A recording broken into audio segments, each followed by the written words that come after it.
in this question, it is telling that what is the pH of the solution when 0.20 mole of HCl is added to 1 liter of a solution that contains, in the first case, acetic acid and acetate ion, both of 1 molarity each, okay?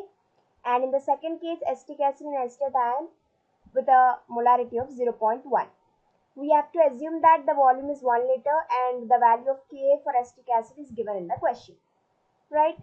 So, for the first case, it is telling that acetic acid and acetate ion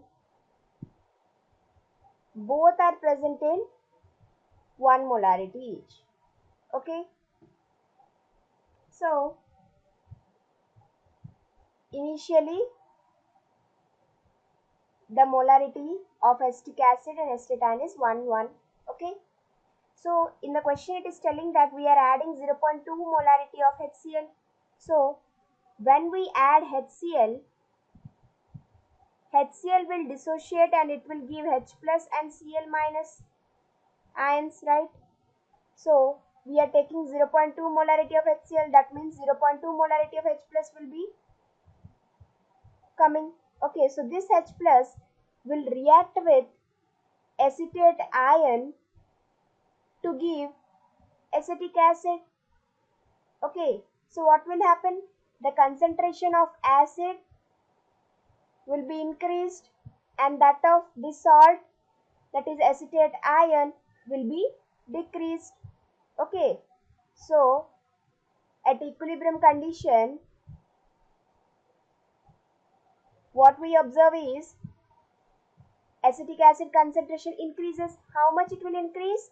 It will increase by 0.2 molarity of H plus. Okay, so 1 plus 0.2 molarity, that comes out to be 1.2. And for acetate ion, it will decrease, that is 1 minus 0.2, that is 0.8. Okay, so now for this buffer solution, we know that pH is given by pKa plus log of salt by acid. Okay, so pKa value will be equals to minus log of Ka. Ka value is given in the question, 1.8 into 10 to the power minus 5, plus log of salt concentration, that is 0.8 by acid concentration is 1.2. So on solving this, we will be getting 4.744 minus 0.180. So that is pH comes out to be 4.564. Okay, so this is the pH for the first case. Okay, now let us do for the second case. Here it is telling that acetic acid and acetate ion both are having now 0.1 molarity. Okay, so this is initially, okay, we are having. So we are adding now 0.2 molarity of HCl. Okay, so the acetate ion will react with the H plus from HCl to form acetic acid. So we are having 0.1 molarity of acetate ion. Okay, so H plus, how much it will come? 0.2 molarity, because of stoichiometry ratio 1. H plus 1 mole is giving 1 mole of HCl. So 0.2 mole will give 0.2 molarity of H plus. So here it will be 0.2 molarity. But as acetic acid, we are having only 0.1 molarity. So H plus will also react only 0.1 molarity. So after reacting acetic anion, acetate anion will be completed. So it will become 0. And H plus will remain 0.1 molarity and acid will be 0.1 molarity. Okay, so finally we are having only acid. So the pH for the acid will be equals to minus log of H plus concentration. So that will be equals to minus log of 0.1. So that comes out to be 1. So the pH is 1 in the second case. हमें pure water में magnesium hydroxide MgOH taken twice की solubility दी हुई है 9.57 into 10⁻³ grams per litre. तो हमें 0.02 molar magnesium nitrate MgNO3 taken twice solution में MgOH taken twice magnesium hydroxide की solubility find करनी है इन ग्राम्स पर लीटर। तो हमें जो सॉल्युबिलिटी दी हुई है मैग्नीशियम हाइड्रोक्साइड की वो है ग्राम्स पर लीटर में 9.57 इंटू 10⁻³ ग्राम्स पर लीटर। इसे हम मोल पर लीटर में कन्वर्ट कर देंगे, मतलब ही इसे मॉलिक्यूलर वेट से डिवाइड कर देंगे। तो पहले molecular weight of magnesium hydroxide देख लेते हैं।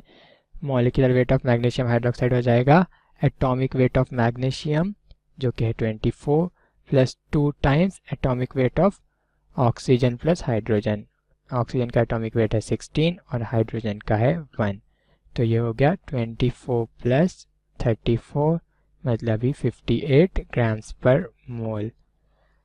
तो सॉल्युबिलिटी हो जाएगी solubility of magnesium hydroxide S of magnesium hydroxide moles per litre में हो जाएगी 9.57 इंटू 10⁻³ अपॉन 58 मोल पर लीटर। यहाँ पे हमें MgOH टेकन ट्वाइस की सॉल्युबिलिटी मिल गई, इससे हम सॉल्युबिलिटी प्रोडक्ट निकाल लेंगे। तो MgOH टेकन ट्वाइस होगा इक्विलिब्रियम में with Mg2 plus and OH minus. तो एक MgOH टेकन ट्वाइस से एक Mg2 प्लस और 2 OH माइनस आयंस निकलेंगे जो कि एक्वियस होने चाहिए। तो अगर सॉल्युबिलिटी MgOH टेकन ट्वाइस की S है तो Mg2 प्लस का कॉन्सेंट्रेशन हमें मिल जाएगा S और 2 OH माइनस का कॉन्सेंट्रेशन हो जाएगा 2S। अब इस रिएक्शन का जो रिएक्शन कांस्टेंट है इक्विलिब्रियम कांस्टेंट है वो है solubility product of MgOH taken twice. तो ये हो जाएगा concentration of Mg2 plus into concentration of OH minus का होल स्क्वायर, क्योंकि कोई स्टोइचियोमेट्रिक कोएफिशिएंट OH माइनस का है 2 और Mg2 प्लस का है 1।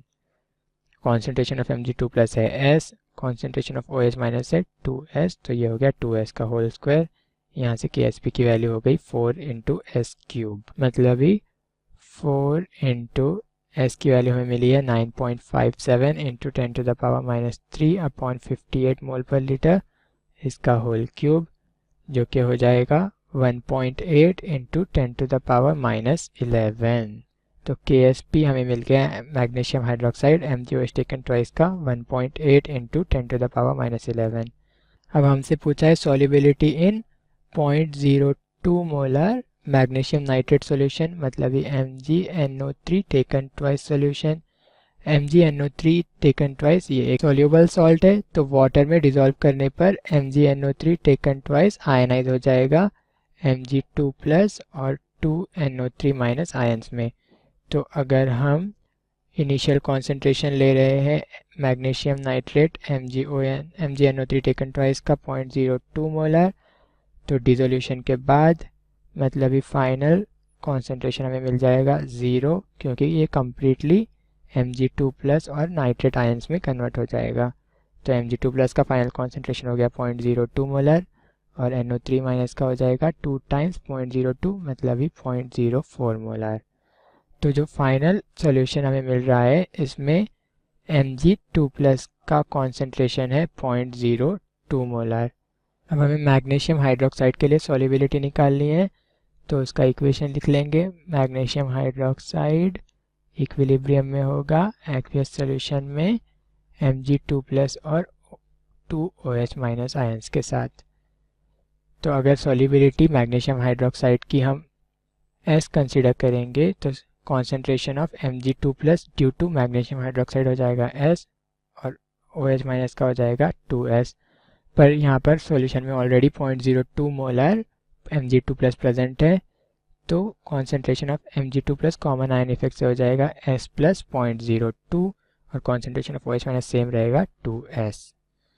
अब इसके लिए हमने Ksp कैलकुलेट की है मैग्नीशियम हाइड्रोक्साइड के लिए Ksp जो कि हमने निकाली है 1.8 इंटू 10⁻11। Ksp तो टेम्परेचर के साथ ही चेंज होता है, और अगर हम टेम्परेचर चेंज नहीं कर रहे हैं तो Ksp की वैल्यू सेम रहेगी 1.8 इंटू 10⁻11। ये होना चाहिए concentration of Mg2 plus into concentration of OH minus के होल स्क्वायर के इक्वल।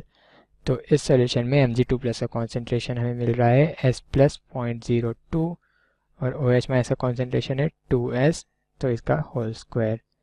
ये हो गया 4S square into S plus 0.02, ये होना चाहिए 1.8 into 10 to the power minus 11 के इक्वल। यहाँ पे जो KSP है वो 10 टू द पावर माइनस 11 के ऑर्डर में है, मतलब ही सॉल्युबिलिटी S की वैल्यू 0.02 के कंपैरिजन में बहुत छोटी होगी। तो हम 0.02 प्लस S को अप्रॉक्सीमेटली 0.02 लिख सकते हैं। तो यहाँ से 1.8 into 10 to the power minus 11 हो गया 4S स्क्वायर इंटू 0.02। तो S स्क्वायर की वैल्यू हमें मिल गई 1.8 into 10 to the power minus 11 upon 0.08। Solubility S हो जाएगी मैग्नीशियम हाइड्रोक्साइड के लिए 1.8 into 10 to the power minus 11 by 0.08 whole under root. ये हो जाएगी 1.5 into 10 to the power minus 5 mole per litre. अब हमें सॉल्युबिलिटी ग्राम पर लीटर में निकालने के लिए कहा है, तो ग्राम पर लीटर में कन्वर्ट करने के लिए इसके मॉलिक्यूलर वेट से मल्टीप्लाई कर देंगे। तो 1.5 into 10 to the power minus 5 mole per litre into molecular weight of magnesium hydroxide, और हमने मैग्नीशियम हाइड्रोक्साइड का मॉलिक्यूलर वेट निकाला है 58 ग्राम्स पर मोल। तो मल्टीप्लाई कर देंगे 58 ग्राम्स पर मोल से, तो सॉल्युबिलिटी हमें मिल जाएगी 8.7 into 10 to the power minus 4 grams per litre.